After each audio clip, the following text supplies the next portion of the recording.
yourself a cold one. Let's strike 'em, huh? And listen to Ross Tucker break down the top college prospects on another tasty edition of The College Draft. Yeah, it's Daddy Soda time here on the College Draft Podcast presented by DraftKings Sportsbook, which is exactly where you should go to place your college football wagers after my guy Emory Hunt tells you who you should take here on the College Draft Podcast. I'm Ross Tucker, former NFL offensive lineman, 5 teams, 7 years. Those of you that check us out on YouTube, youtube.com/Ross Tucker NFL, can see the helmets and game balls and stuff behind me. It's proof. Or maybe I just bought them from somebody. You never know, really, I guess. You can buy anything these days. But no, it's proof. I did play. But then again, most of you listen every week, so I think I'm telling you stuff you already know, like at Ross Tucker NFL is how to get at me, as the kids say on social media. We are at Ross Tucker Pod.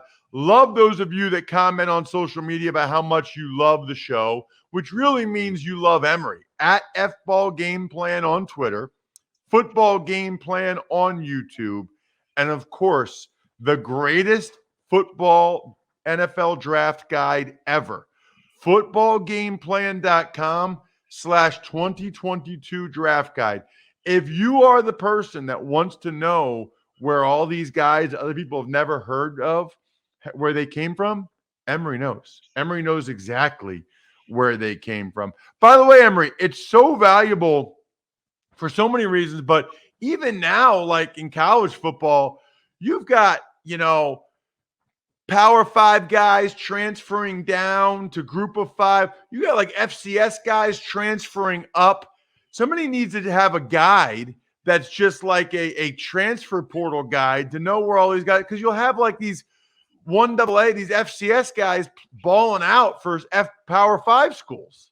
Yeah, like the cornerback for LSU, the 6'3" guy that transferred up from Nichols. And we were on this show, I brought him up 2 weeks ago.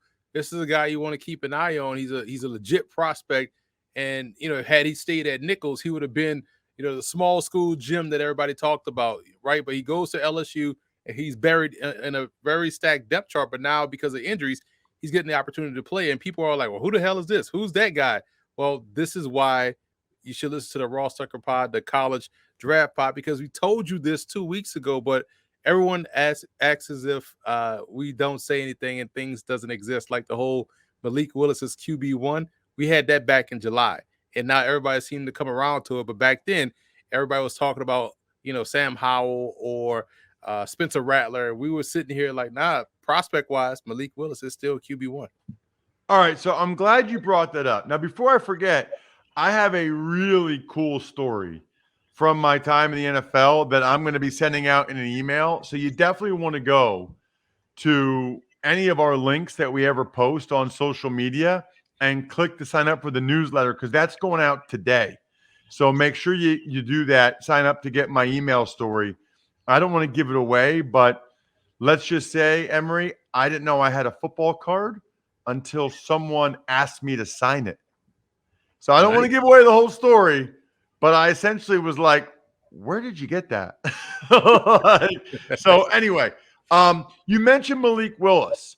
There was a lot of talk about Malik Willis and Matt Corral and their head-to-head matchup on Saturday. What were your takeaways? What were your thoughts coming out of that one? I went back and watched the game because they wanted to put that game on the same time I was calling Monmouth versus North Alabama, so I had to go back and watch it on replay. And you still see the things that you saw going in for both guys. For Malik Willis, you saw someone that still has the speed, the elusiveness, the arm strength, all the physical traits that you want. But you also saw someone that was able to fight through adversity.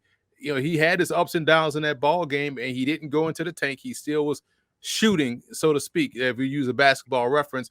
And that's what you want to see, someone that's going to fight through adversity. We know the NFL is all about adversity. We saw that yesterday with Jordan Love. Despite him not playing his best game, they still had a chance to win had they got a defensive stop. So you want to see that part of the quarterback equation. And it's really not Malik Willis versus Matt Corral or Matt Corral versus Malik Willis. It's Malik Willis versus that Ole Miss defense. it's Malik Willis and those receivers against that Ole Miss defense and vice versa. So for me, it was more about making sure the traits are still there. And if you're doing scouting correctly, you're watching him play and you're saying, okay, he has these things, X, Y, and Z. If we, as an NFL team, get him in this situation with a better A, B, or C, then he should be able to reach his full potential. To me, that's how scouting happens. It's not necessarily they better win this game or he's not a good prospect, which you see a lot of on draft Twitter. Which is asinine. Patrick Mahomes is a great example of that. They didn't win very much. He had a lot of bad plays, but you know what? You could see the traits and the skills that were there. What about Corral on the other side? Yeah, Corral to me is someone that, again, same rules apply for him for Malik Willis. If you like Corral as a prospect coming in, you're going to like him coming out of this game because this game is essentially another piece of the process. These guys have over, 24 games on film already. And so for Corral, you're like, okay, this is a team that you guys are heavily favored against, or heavily a 9.5. I'm saying, like, you guys have way more talent than Liberty does. Can you go out there and hit your layups? Can you go out there and dominate in a game that you're supposed to dominate in? And he did all those things. So he checked all those boxes. And really, his day was over with after the second quarter. So I thought he had a really good day from a prospect perspective in terms of, okay, this is a team that you should be dominating against. Let's see if you can dominate. And I thought he did that. It's interesting. I watched a lot of the Wake Forest North Carolina game, and I really like both those quarterbacks. Mm-hmm. Sam Howell is just a tough, gutsy dude, man. I don't think he's got the same weapons he had last year, but he's a good runner, and he's not afraid to do it. Now, Mac Brown has no regard for Sam Howell's health or status for the NFL. No, he doesn't care at all. Not even, I think he ran him like 20 times. Right. Like an NFL prospect. And I thought it was interesting. Blackledge thinks he's playing better than last year, but they just don't have the same receivers around him like they had last year with Daz Newsome and De'Ami Brown and the running backs. So I thought that was interesting. And then Sam Hartman, 5 touchdown passes, 2 rushing touchdowns. The problem with Hartman is, I guess I don't know, Emory, how much of it is him and how much of it is Wake Forest's really cool, unique offense. They got a couple of stud wide receivers in Roberson and Perry. But Hartman looks to me like he's got some Mac Jones. He's very bright, very accurate. So I just wanted to say that a little bit too, because I really enjoyed that game. Let's get to some of the games this week. Like Wyoming and Boise. Boise's favored by 14.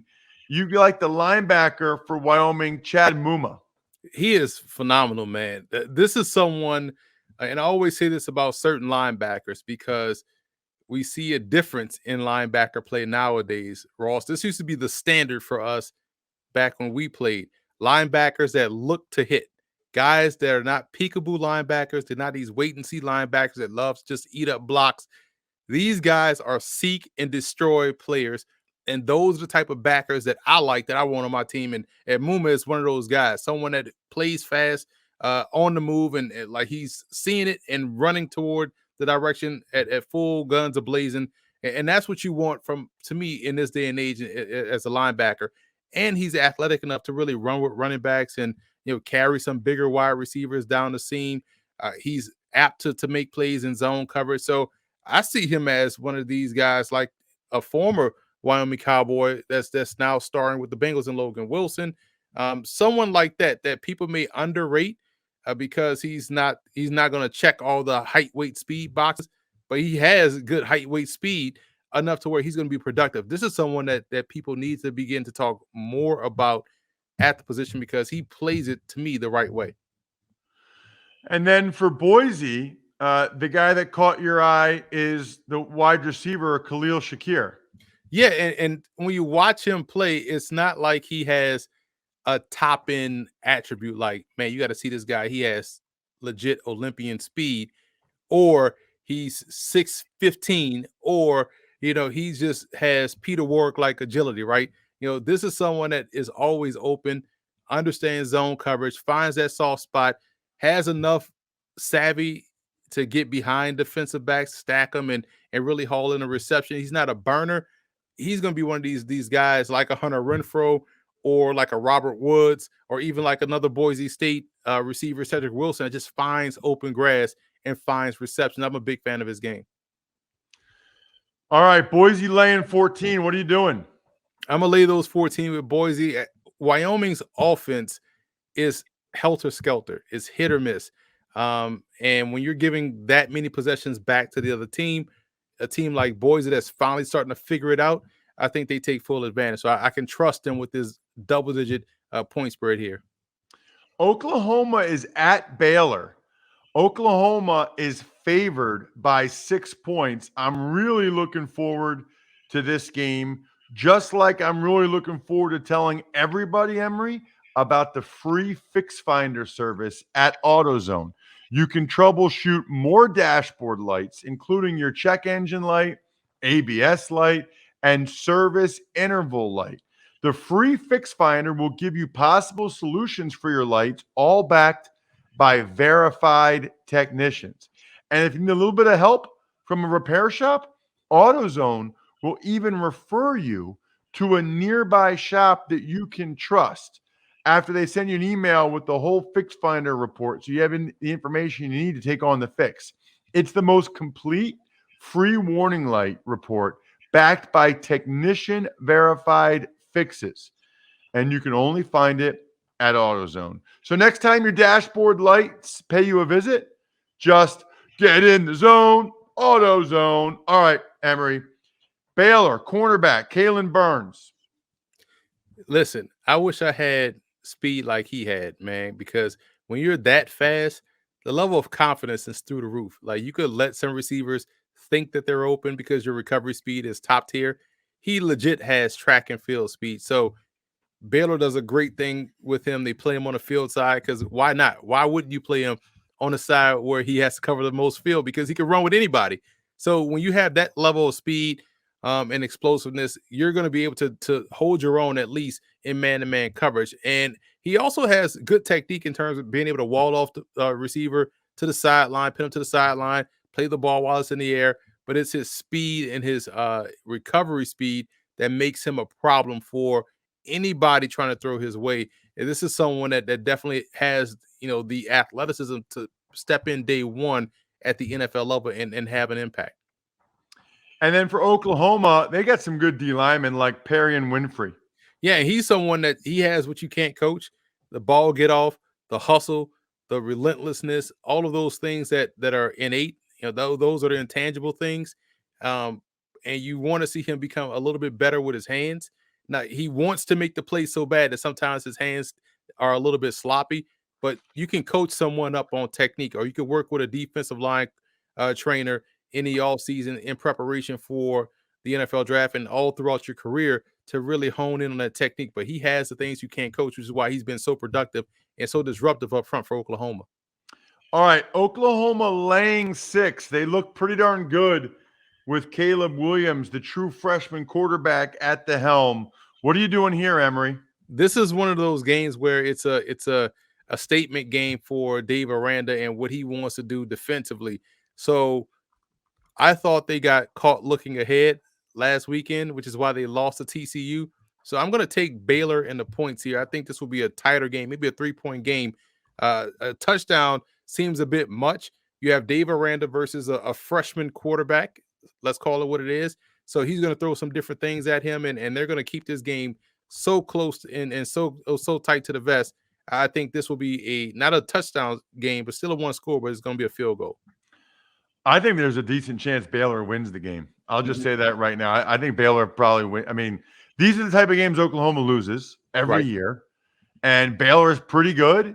And it is what you said about Aranda against a freshman quarterback. I like the Baylor Bears in that game. Huge game in the ACC. Wake Forest coming off that awful loss to North Carolina, 58-55. Wake Forest defense is just a problem.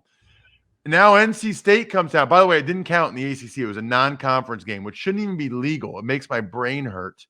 NC State at Wake. Wake's laying 2.5. You got a wide receiver cornerback matchup here, Emory. I like. The wide receiver is Emeka Emezi.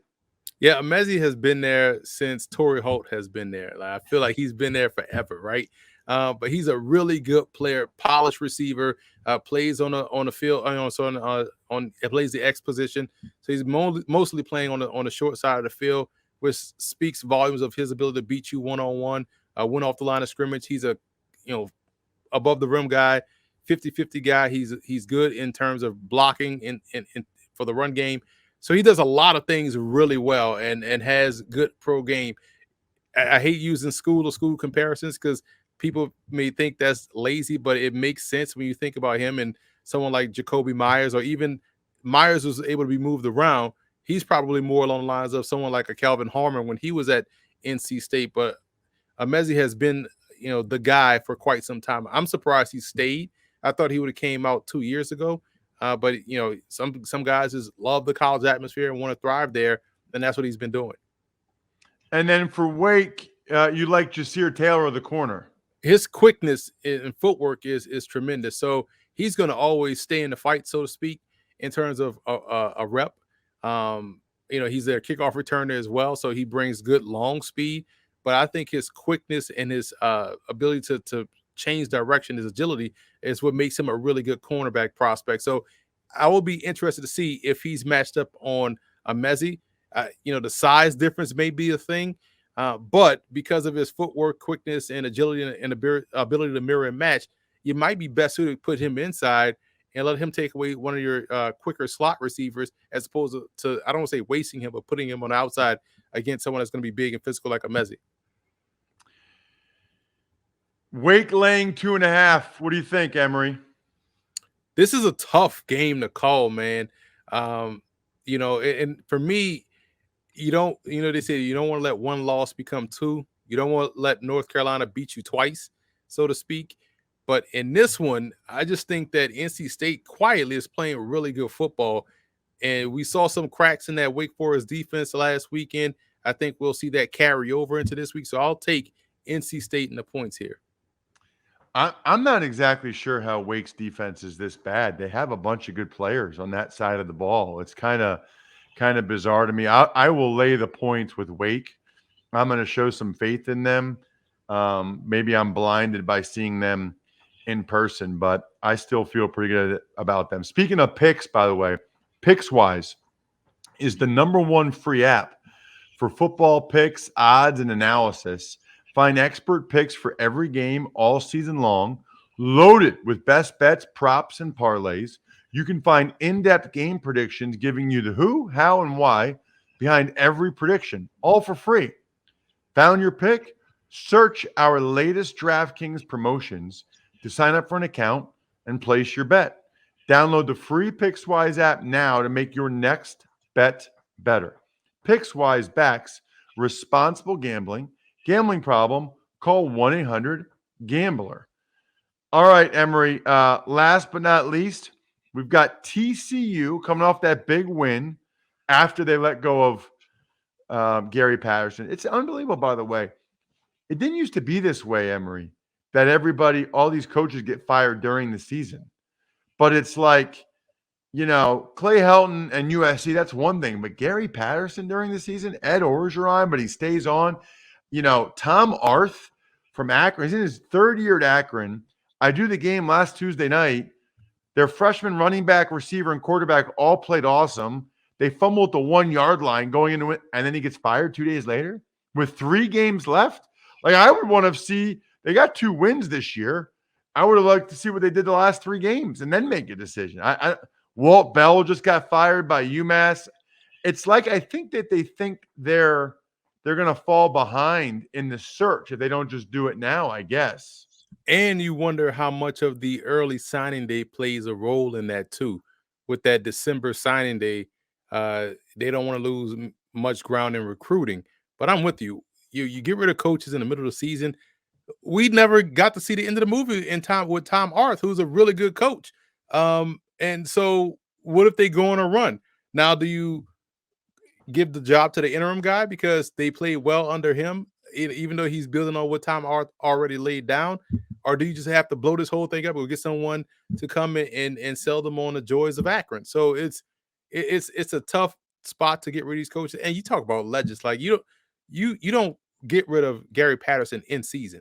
You let him go out on his own accord. But apparently Patterson wanted to be let go right away. But I just don't like the trend.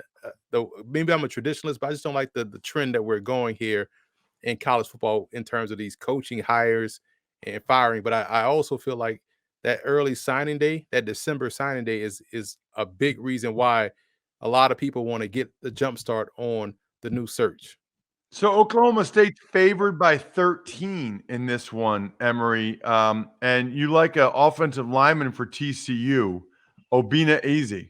Yeah, he transferred from Memphis. And now he was starting left tackle at Memphis. He's starting left tackle here at TCU.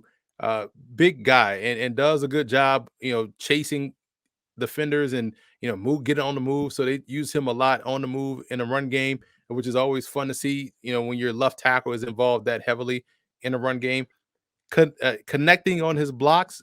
I think he tends to be a little bit more of a lunger.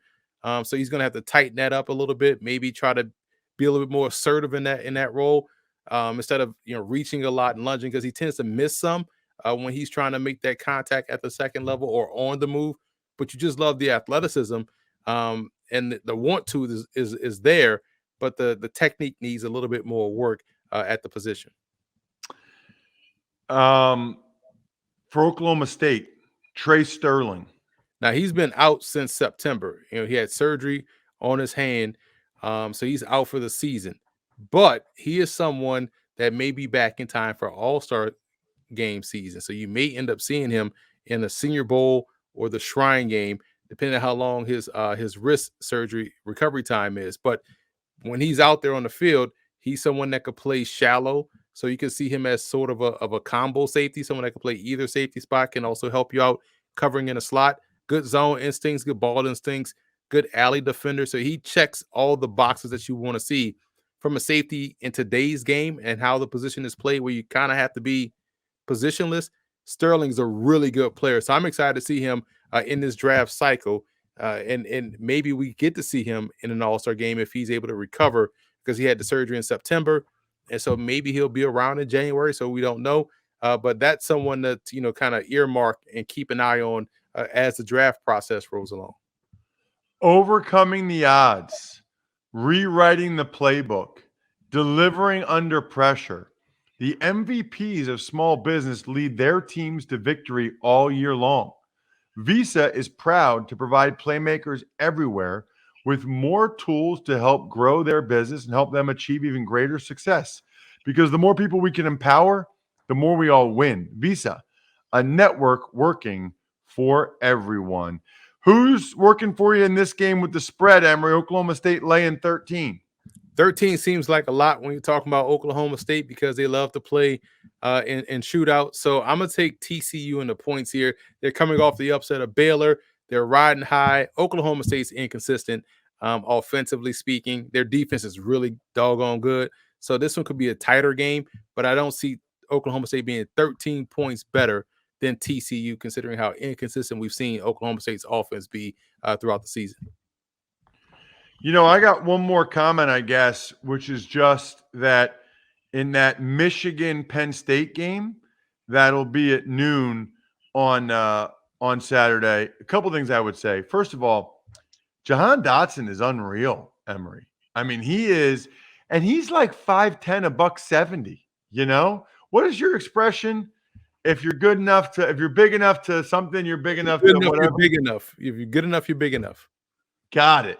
I love it. If you're good enough, you're big enough. I joked in the first quarter that Penn State should throw him the ball every single play and see how many points they score. Emory, it was like they were reading my tweet. Now, they didn't throw it to him every play, but they would have scored more if they did. I mean, he set the school record for yards in a game. And by the way, if you're Maryland, how do you let that happen? Like, how do you let by far Penn State's best player just tear you apart like that? I don't get it. But anyway, the matchup I think is interesting. Rasheed Walker at left tackle, very gifted, very talented for Penn State. Still been inconsistent. I've been a little disappointed with him the last couple of years because as a redshirt freshman, he was really good. He's going up against Aiden Hutchinson. So this is like a showcase game for Walker trying to go to the NFL. So that's a good one to keep an eye on as well. Always keep an eye on everything Emory does over at Football Game Plan on YouTube. Certainly footballgameplan.com/2022 draft guide. I know a lot of you guys got it last year. Go ahead, get it now. Let's get it out of the way. As soon as it's ready, you'll get it sent to you. And then at FBall Game Plan on Twitter, I'm at Ross Tucker NFL. We are at Ross Tucker Pod. And you can always watch the show. For some reason, right when we started, Emory had his hood up. Not really sure why that was. YouTube.com/Ross Tucker NFL. Was there a reason for that, Emory?